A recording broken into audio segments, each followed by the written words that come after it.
Have you ever made a decision that felt completely wrong, but you thought it was the right thing to do? Well, I've been there, and it left me feeling lost and disconnected with myself. And what I want to talk to you about today is aligning your actions with your priorities or your values or what have you. There's a better way to live than just making everyone else happy and not yourself. Hey there, I'm Suan, and this is Cozy Notes, a space where we slow down, rediscover joy, and live a more intentional life. So why don't you grab a cuppa and let's dive in. Values and priorities are kind of going to be used interchangeably. Is that what I want to say? Interchangeably? Exchangeably? Interchangeably. They're the same thing in my opinion. What you value and what your priorities are the same thing. And I want to talk about why you need to know what you really value and prioritize in life so that you can live a life that you actually love and enjoy, rather than a life where you're just pleasing everyone else and trying to catch up with your to-do list, because that's no way to live. So why does knowing your values or priorities matter? Well, for one, they're kind of like your North Star, your guiding light. It's like how you navigate through life. Like if you don't have a North Star, then you're kind of going through life without a compass. Like I'm not saying that you need a plan, because we all know that plans never go as planned and life often takes us in different directions. But having a compass that guides us is life-changing. And for some people, that may be religion for them. And for others, like me, it's just knowing what's important in your life and what you feel makes you a good person and makes you happy. And it also helps you make your life feel authentic. Like you're not living your life for someone else to please someone else because that's what's expected of you. Instead, you're living a life for you. You're living a life that aligns with your values, and it's authentic, it's real, it's sometimes messy, but because we make mistakes, and sometimes what we prioritize in one season of our life isn't going to be what we prioritize in another season, because life changes and we need to be adaptive to that. And knowing your values, the most important thing is that it reduces your stress. It reduces your stress because you don't need to complicate. You don't need to be overthinking things basically, because you already know exactly what you want in life, what you value, what you prioritize. So your decisions are easier to make. And when you can make decisions easier, it's less stressful on you, because oftentimes we overthink things and what ifs and what have yous, and then we end up not doing the thing that we prioritize or value, or we just stress ourselves out for no reason. So making these clear choices based on our values helps us do the things that we want to do and not the things that we should do in order to make someone else happy. So there are some reflection questions to help you identify your values. And so I'm going to read those off to you, and then I'm going to kind of use myself as an example, because what's better than using myself as an example? So first question, what brings me the most joy and fulfillment? These would be activities or people or moments that make you feel most alive.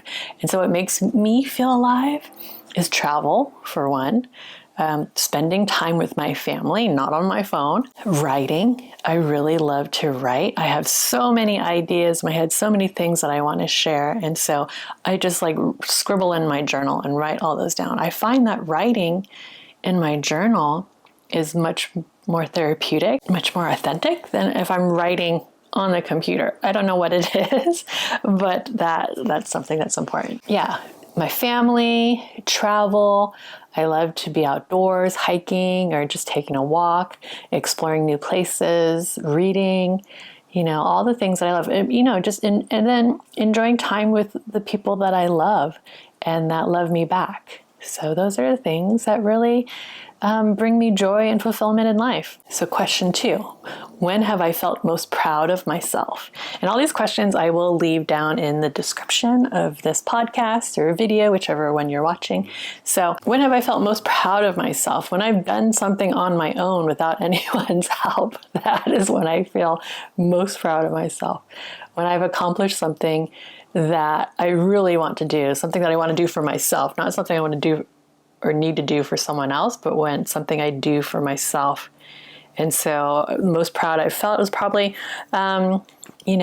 starting a new business, being a life coach. That really is a fulfilling achievement of mine. And I'm really proud of myself for starting this business, especially since I'm almost 50. And so, new life direction, I guess. Very proud of myself. Question number 3, what do I want people to remember me for? That I'm kind and loving and helpful, and that I've taught them to slow down and to savor your life. I mean, this is what our ancestors did in the past. Life wasn't like this big old, rush, rush, rush, do, hustle, hustle. That's kind of like a new thing in our society. I would say since World War II, I feel like life has really sped up since then. And some would even say like since the Industrial Revolution. So former history teacher here, I can go back in time and name all the different points in history where life slowly sped up. But definitely after World War II, and then the invention of the internet, and then just computers becoming smaller and smaller, and bam, we are just like in this fast-moving snowball tumbling down a hill. Where we're going to end up, I don't know. So yeah, I want people to remember me as being someone who was by their side and said it's okay to slow down and to enjoy your life, and that you don't need to do it all. You can't help everyone. Help one person as you like to help the whole world, because you can't help everyone. You're just going to burn yourself out, and you don't want to do that. And plus, when it comes to your kids, you want them to become functional adults that can help themselves. And that's not going to happen if you do everything for them. So remember that. Let them struggle a bit. Question 4, what makes me feel drained or resentful? Recognize situations where you're acting out of obligation rather than alignment with your values. What makes me feel drained and resentful is when I feel like I have to do everything, where other people don't help out. You know what I mean? Because I am a very capable person, other people know that I can do the thing, handle it all, but I shouldn't have to handle it all. They should help out. This is like a community that we live in. This is a family that we're in. So we help each other out. We don't just let one person take care of everything while we sit back and scroll on our phones. Also, what makes me feel drained is when people expect me to be there for all of their stuff, like all of their life events or whatever. And then in turn, they're not there for me. You know what I mean? So I find I'm resentful for that. And then also I'm resentful when people don't appreciate, the effort that I put into things. That doesn't sit well with me either. Oh, and then overexerting myself, doing too much, really drains me. I'm an introvert. And so I need to limit my interaction with people. I mean, I don't need to limit my interaction with people, but today I got a facial and a broadband light is what I did to my face. You can't really tell right now, but anyways, I had that done today, and the owner was doing it, and I was chatting with her for an hour, and I was supposed to go meet up my friend who's in town, but instead of today, I'm going to meet up with her tomorrow because I'm feeling kind of tired from interacting with other people, from being on. Even though the person I'm going to see tomorrow is my best friend, I don't have to be on, but still, I need to refill my battery. I need to recharge my battery, not refill my battery, recharge my battery is what I need to do, which is what I'm doing right now. What causes or ideas inspire me? So explore areas where you feel a natural pull to make a difference or spend your energy. So for me, it's sharing this whole idea of mindful living, of being intentional with your life, of being present in your life, enjoying the life that you have right now, and not wishing that you were somewhere else or had a different life. No pity party here. We make choices in our life. we can get out of situations if we need to. I just want to share this whole journey that I'm on, and I hope that you can join me too. So next we're going to talk about practical steps to start living in alignment with your values. So first, evaluate your current commitments. Like, look at your schedule and your routines. I've talked about this in a past podcast. See if they align with your values and if you need to make adjustments. So maybe you need to say no more often. It's okay to say no. Maybe you need to say no more often. Maybe you need to have more buffer time in between activities, or maybe you need more white space for yourself. Look at your calendar, really look at it, see what are you excited about and what are you not excited about. I know you can't get out of work obligations, but you don't have to do everything at work. You can delegate, you can say, no, I don't have the capacity or the time for that. Next is to prioritize activities that align with your values. So dedicating more time to pursuits and relationships that feel meaningful. So making more time to do my hobbies. I wrote a Substack post about this before, about social media and how it pulls you in and it grabs you, and it's hard to get out of its grasp. And so I basically, when I post something on social media, I'll post it and maybe I'll check a couple stories, and then I have to delete the app, because if I don't, I am just pulled in and I am just stuck on my phone, and it's horrible, and I don't feel good afterwards.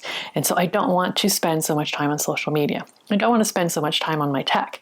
And so I make sure I schedule in time for me to do things that I want to do that refill my cup. So whether that's reading or writing or art or crocheting and knitting, even doing something simple as painting my nails or getting a facial, what have you. Yeah, prioritizing activities that align with my values, because my health is really important to me. I'm an older mom. I need to make sure that I live a long and healthy life. And I also, want to enjoy that life and spend the time with my family and not on my phone, because I'm going to be 50 this year. And if I'm lucky, I'll have 20 good years left, where I'm healthy and stuff, And if I'm super lucky, I'll live another 30 or 40 years, right? So fingers crossed, but I don't know what's going to happen. You could be the healthiest person I know and you can drop dead from an illness or whatever. So we don't know. We can do all the things to make our lives the healthiest as possible, but we don't know how long we're going to live. Anything can happen. And so do the things now. Don't wait until later to do anything. That is going to be another podcast, I think, or a Substack. I don't know. But that is definitely going to be something else we're going to talk about, is don't wait for later. Set boundaries around misaligned activities. So say no to obligations or tasks that don't support your values, making room for what does. So yes, saying no, which is hard. It's hard to say no. We women, we are people pleasers. We're nurturers. We want people to be happy and healthy and cared for. And so saying no is very hard for us. And it's important that we do learn to say no. To say no, we can't be there. We can't help everyone. We can't do all the things. And we shouldn't be doing all the things. What helping is standing side by side with someone and helping them get through whatever. It's not doing it for them. And I think we forget that. So yeah, say no. It's okay to say no. I give you permission to say no. If you don't have the capacity or the time or even want to do it, then don't do it. Say no. We can't do it right now. They'll find someone else to help them. Don't worry about it. The reason why they probably came to you in the first place, because they know you're going to say yes and you're going to do it, even though it'll stress you out. Next is to build daily habits around your values or your priorities. So creating a value-based routine. This means incorporating small habits that reflect your values, like family dinners if you value connection, or journaling if you value self-reflection. Next is to choose mindful practices. So aligning your daily choices with your values, like prioritizing health with nourishing meals or self-care routines. And then reflect regularly. You need to check in with yourself to see if what you're doing is actually aligned to your values, or are you doing, because often it's easy to get caught up. It's easy to get caught up in doing things for other people and forgetting about ourselves. I mean, how many times have you said that, like, oh, I'll just do it later? Like, maybe you're too lazy to brush your teeth and I'll do it later or something. I don't know. Or maybe you washing your face or exercising. That's something that we often put off till later. Exercising. Oh, I'll just do it later. I need to do all these other things. They're more important. But are they more important? When we really look at our time and what we do, are all the things that we're doing important, or are we just making them important in some ways where, you know what I mean? Like we're avoiding what really is important. I think that's something we could delve into. How we do like all these little things that we think are important, but in the grand scheme of things, they aren't. They're just like, it's a way to procrastinate, basically. We're procrastinating on taking care of our health. You cannot be there for all the people that you love if you're not healthy. Remember that. So there's going to be some challenges when you try to live by your priorities or your values. One is dealing with societal pressures. We as humans, we want people to conform and to be like us. And once you start doing things that's not like the majority, then you're going to be attacked, and it's not going to feel good. People are going to question you. People are going to criticize you, especially if it's family, and that hurts more than if it's some stranger. And so you need to be solid on what's important to you. You need to be solid, and you need to just, hold true to that. So you're going to have naysayers. You always will. Like I homeschool my kids. Even though I was a teacher before I homeschooled my kids, my mom still questions my ability to homeschool the kids. Yeah. You got to hold true to your values. Next is to navigate conflicting values. So recognizing that values sometimes compete and find ways to balance them, like flexibility and work-life harmony. Maybe your career is really important. You prioritize that. And your family is really important. You prioritize that. Can both be important at the same time? Yeah. Can they be equally important at the same time? No, there's going to be times where your work is going to be more important and you're going to have to say no to family obligations. And there's going to be other times where your family obligations are more important and you're going to have to say no to work obligations. And yeah, there's no such thing as balance. If you can integrate, that's awesome for you. But I know a lot of people can't. It just depends on the type of career that they have.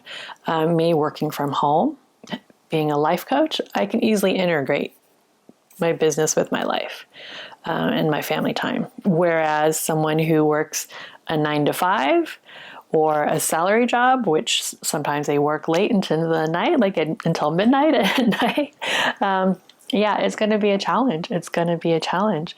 And you need to be able to navigate those conflicting values and be okay. Be okay that it's a challenge, and that you're not going to be able to equally care for all of your values. And then that kind of leads into practicing self-compassion and reminding yourself that you don't have to live perfectly in alignment all the time. It's okay.